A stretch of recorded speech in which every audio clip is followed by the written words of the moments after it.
Un jour, le sommet est confirmé, le lendemain, il est annulé. Puis Lavrov doit voir Rubio ou peut-être pas. Bref, les médias, surtout occidentaux, sont devenus une machine à rumeurs. À force de spéculer, ils en arrivent à démentir leurs propres rumeurs. Un vrai ping-pong éditorial où chaque article vise à frapper le plus fort que le précédent. Pourquoi ce vacarme? Maria Zakharova a son idée.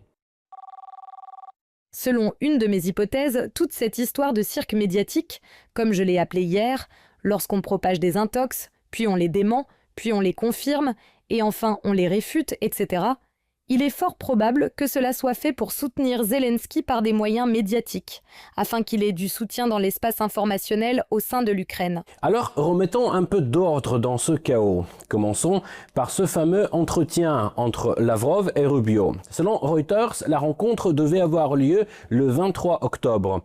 Puis, coup de théâtre, CNN annonce que la réunion a été annulée. Sauf que rien n'avait jamais été prévu.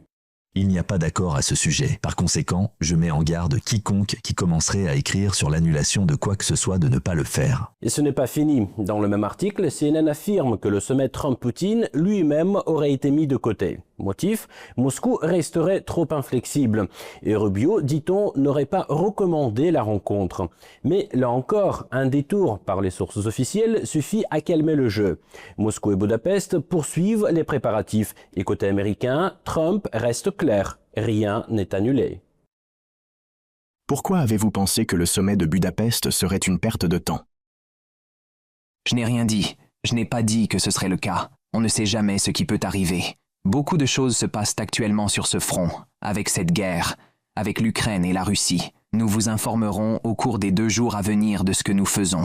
Mais nombreux sont ceux qui espèrent que la rencontre capote, à commencer par ceux que les Hongrois appellent, non sans ironie, l'élite politique pro-guerre. Leur rêve, saboter le sommet. Leur plan B, offrir à Kiev une bouffée d'air médiatique. C'est dans cette logique que certains titres ont évoqué la menace d'un éventuel mandat d'arrêt contre Poutine à son arrivée en Hongrie. Mais Budapest a rapidement calmé le jeu.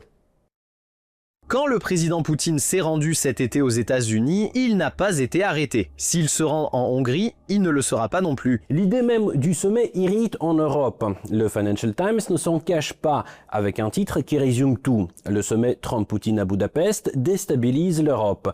Mais une question se pose. En quoi un dialogue est une mauvaise chose? Si l'UE veut vraiment la paix, elle devait applaudir une telle initiative, non? Si l'Union européenne aspire véritablement à la paix immédiate en Ukraine, ce dont je doute, elle doit faire son possible pour que la rencontre entre Trump et Poutine ait lieu à Budapest sans entrave et dans les meilleurs délais. Entre les sources bien informées, les pseudo-experts et les rumeurs en cascade, difficile de s'y retrouver. Mais une chose est sûre, si l'on écarte la fumée des gros titres et qu'on s'en tient aux déclarations officielles, les préparatifs du sommet continuent. Et pour l'instant, personne n'a officiellement parlé d'annulation.